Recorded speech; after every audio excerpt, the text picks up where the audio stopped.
Lance Hall here for Let's Discuss with Lance Hall. Happy to welcome Jonah Weingarten here to the program today. Keyboardist for Pyramaze. I'm feeling pretty good after a Friday the 13th release of a new Pyramaze album. Yes, sir. Well, thanks for having me today. I certainly appreciate it, and it's exciting times. Yeah, absolutely. Third album with the current lineup. So, in a way, you could sort of reflect to this, with the same lineup. Your first album, you wait your entire career to release. The second album, you got the follow up. Now you're on to the third album. Did it come even easier? Um, yes, I think it did, actually. We all know what to expect from each other at this point, and yeah, the creativity was just flowing, and we had a great time. Any plans with this whole COVID thing? Were you recording during it, before it? How did that work out? Time frame? The COVID thing actually didn't really affect our recording that much, honestly, because since we're an international band, we're used to recording a lot of things on our own anyway. Yeah. I record all my parts for the album here in my studio in Minnesota. Right. And then, of course, Jakob has his studio in Denmark, and Morton and Toke live really close to him, so it's, yeah, no problem, actually. Yeah, a lot of file sharing. Yes, yeah. Dropbox is my savior. Very cool.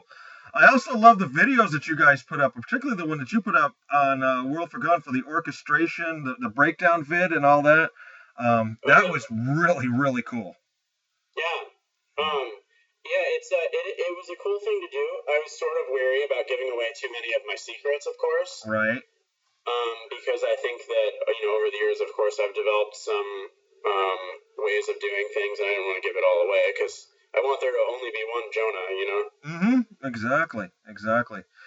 And I've talked with other artists about this sort of same thing too. Back in the day with, say like a Zeppelin or a Sabbath or something like that, there was always a mystique to it all. Nowadays it just seems like everybody can just totally go out there and make yourself as naked as you want to be, for lack of a better word. Which do you like better? Do you like having the mystique, or do you like being able to put some of the stuff out there? I think that, there's plenty of gray area in there too, of course, and I think that I like to live in the gray area. Of course, with social media and all this stuff, there's the sense of mystique has gone somewhat, and you have this overwhelming like wave of narcissism that's happening in our world as a result of things like Facebook and Instagram and whatever. Yeah. And yeah, it can certainly be a negative thing, obviously. So I try to, leave something up to the imagination. I think there are certainly some other artists and ones that I'm friends with on Facebook who, like to post a video of themselves every day, being like, hey, look at this guitar note that I played, and everyone look at me and all that. And yeah, that's just not my style so much. So yeah. Let's talk about the album a little bit. Of course, the title is Epitaph, and I also like the cover art. Can you tell us how the album came to be titled that, and a little story behind the cover art? Sure. Well, the album title, actually, myself and my girlfriend Mallory were sitting on the couch one day, just sort of brainstorming album titles, and she said, "What about Epitaph?" And then I was like, "That sounds cool. What does that mean?" And so we were looking it up, and it actually has several different definitions. One of which is sort of a tribute or a remembrance of your life and everything that you've accomplished and your legacy and all that. And that made sense to me because Pyramaze has been around for almost 20 years, and we sort of have this extended family. And of course, we have songs like The Time Traveler on the album that include three of our past members in the creative process. Yeah. So it just seemed appropriate. We were thinking about maybe going self-titled with it, but then we all, really liked the title Epitaph and what it meant. So now, as far as the cover artwork goes, it's a company called Remedy Design. I don't know where they're based out of, but maybe Greece. Greece. And Jakob handled that, so he just brought the artwork to us and asked us if we all liked it, and we did, and we thought it was cool. But especially the color scheme of the whole album is something that you don't normally see on metal albums, and we're at the point where we didn't want to repeat ourselves as far as our the colors that we use on the artwork and the cover and everything. So, you got all those neon pinks and purples sort of mixed with the darker shades. Yeah. And it makes for sort of a very ethereal kind of, dark sort of album cover, I guess. Yeah. Mood vibe, Yeah. Yeah. Very cool. And it looks great on the vinyl and everything too. Yeah. I want to talk about once again. That's out. Was out Friday the 13th on AFM Records. I don't know if I got the label in there or not. I got to hear a copy of it, but actually before Dustin sent me, the download, so I got to listen to that. Kind of wanted to tell you about some notes I made on a few of these songs and just sort of get a little more input on them and stuff. Of course, the opening track, Epitaph, is just absolutely gorgeous. Then you go into A Stroke of Magic, which is the second track, just an absolute slamming segue there. I loved the way that came together. I'm assuming you guys probably paid pretty close attention to the sequencing of the album is the word I'm trying to look for. Yeah, you mean the order of the tracks? Yeah. Yeah, definitely. I mean, that's something that's really important to the overall feel of the album. And it's been interesting because I've had people message me and come to me who have said, I wasn't actually really vibing that much on some of the singles you guys put out before the release. But now that I listen to them in the context of the full album, they make more sense. Mm-hmm.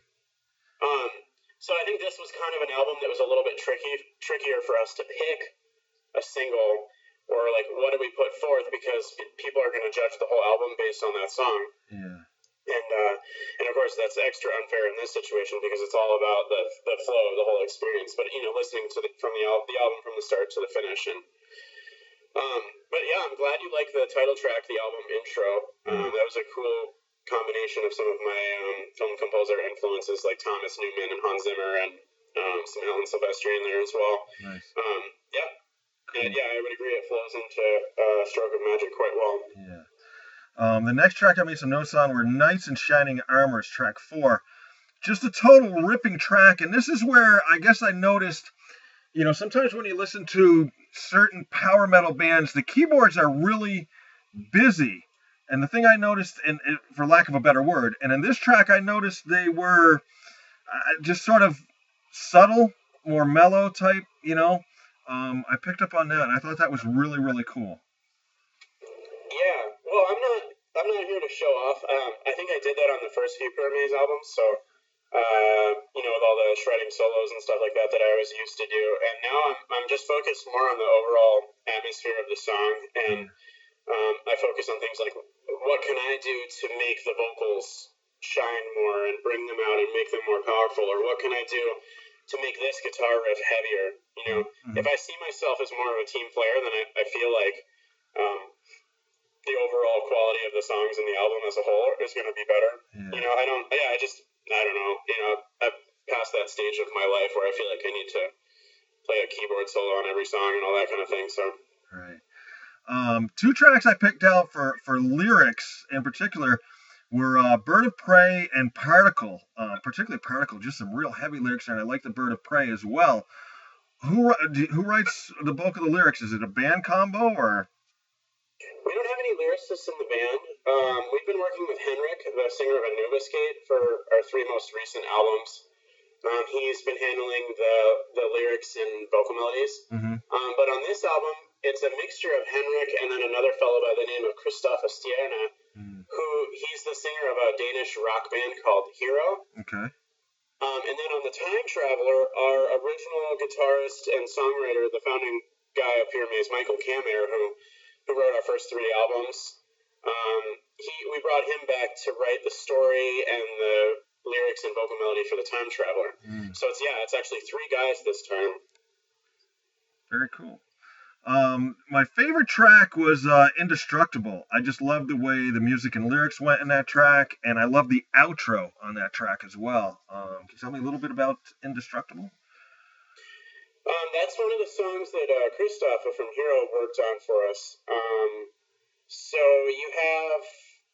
it's really a nice mixture in that track of, your Pyramaze type stuff, but also there's a little bit of a modern rock kind of vibe to it.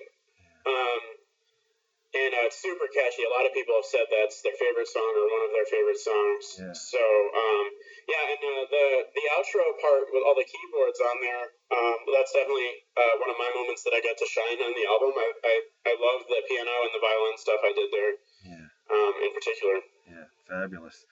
Next track is Transcendence, and this is where we get another guest vocalist, Brittany Slays, who I have had the pleasure and honor of interviewing a couple times on the last couple of Unleash the Archers album. How'd you hook up with Brittany?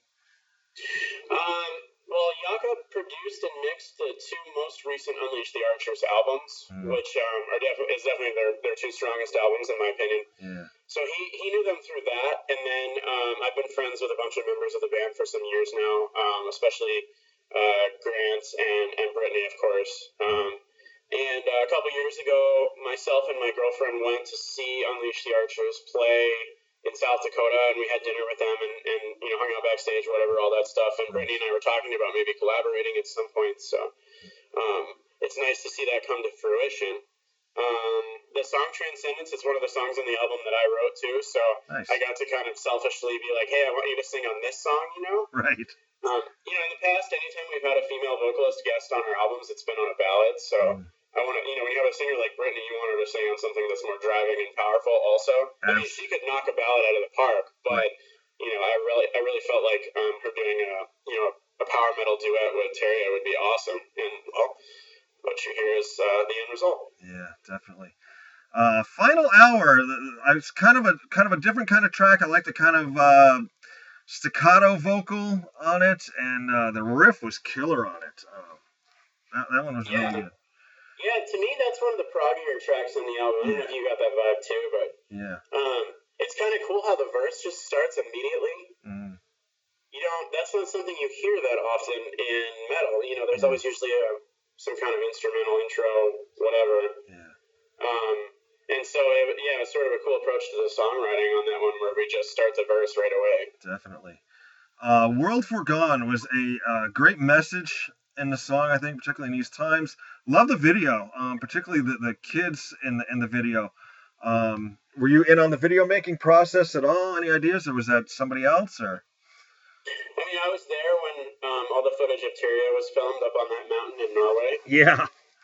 Yes. Which is really cool.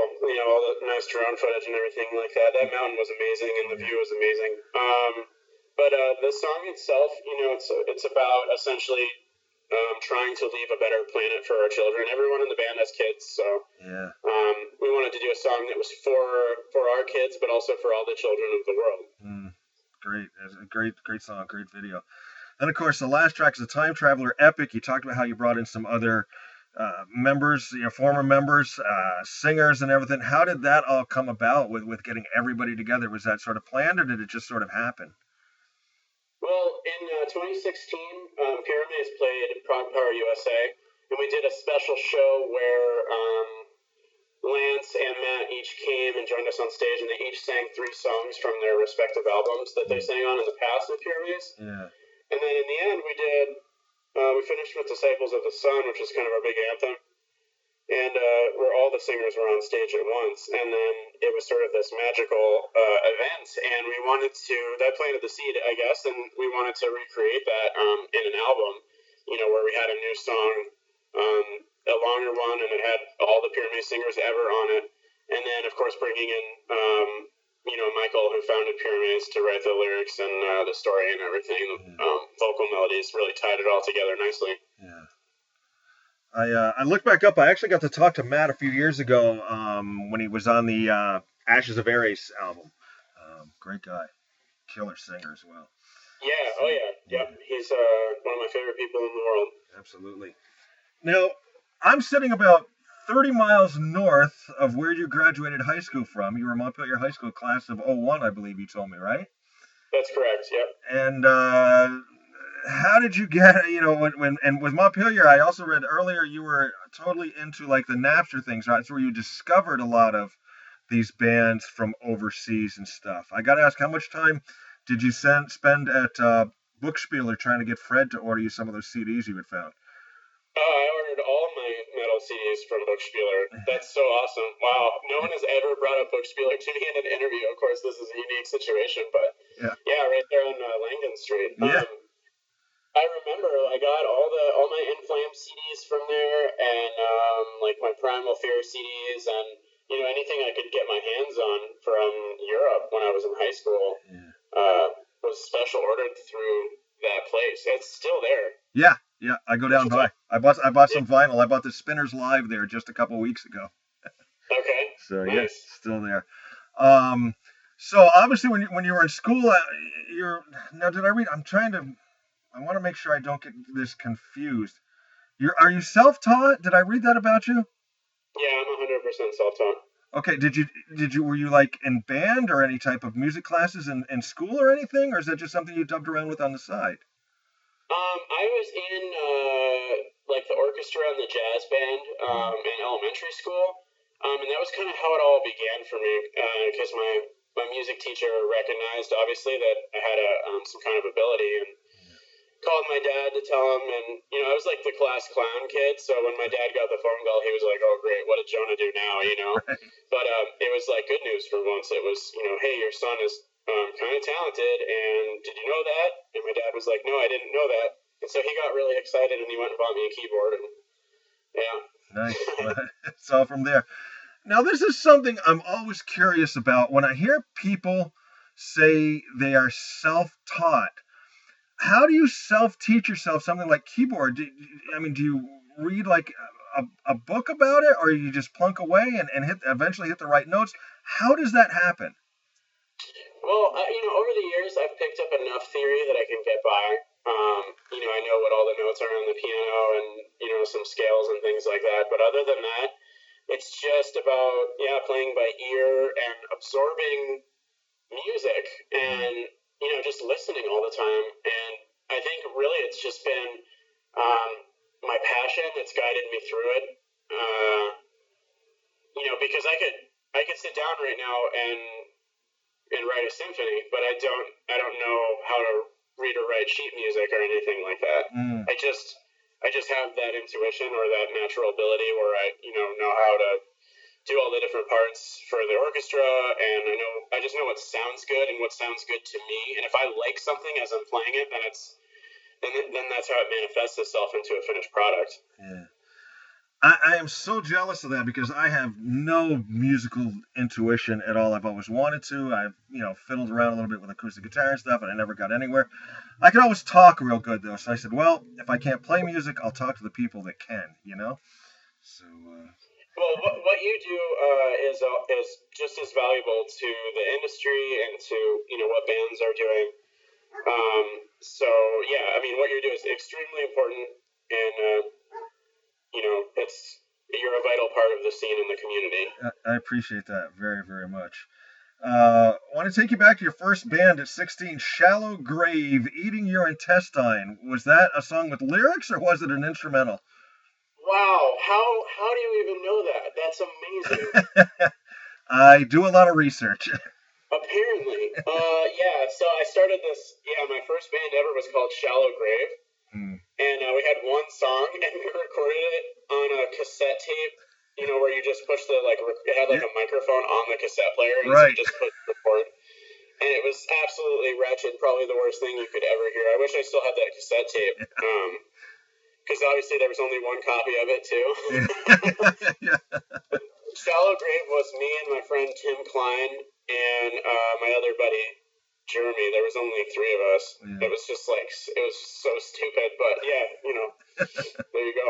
That's amazing that you know that. It's all got to start somewhere, I guess, yeah. Is there a band or a composer or an artist that you have not worked with yet that you would like to? I would really. There's a few film composers in Hollywood that I'd like to collaborate with. Steve Jablonsky, Hans Zimmer, Thomas Newman. I feel like I could learn so much from them. That's pretty much it. Any of my favorite film composers, Danny Elfman or whoever, would be great. Cool. When you're composing this music, these keyboards and stuff, say like a song like Epitaph or something like that, as you're composing it, do you see like colors or landscapes or how do you visualize it, or do you see anything? Are you just in tune with what you're hearing? Um, I think it's just emotion. It's just well constructed emotion. If I had to classify it, just sort of yeah, it's something that it needs to build. It needs to start from 0 and go up to 100 over what is it, about a minute and a half or something, or a minute into the next song. Right. So yeah, I mean, it starts so serene and peaceful. But you know that something intense is about to happen, so it's all about building the anticipation of the listener. Yeah.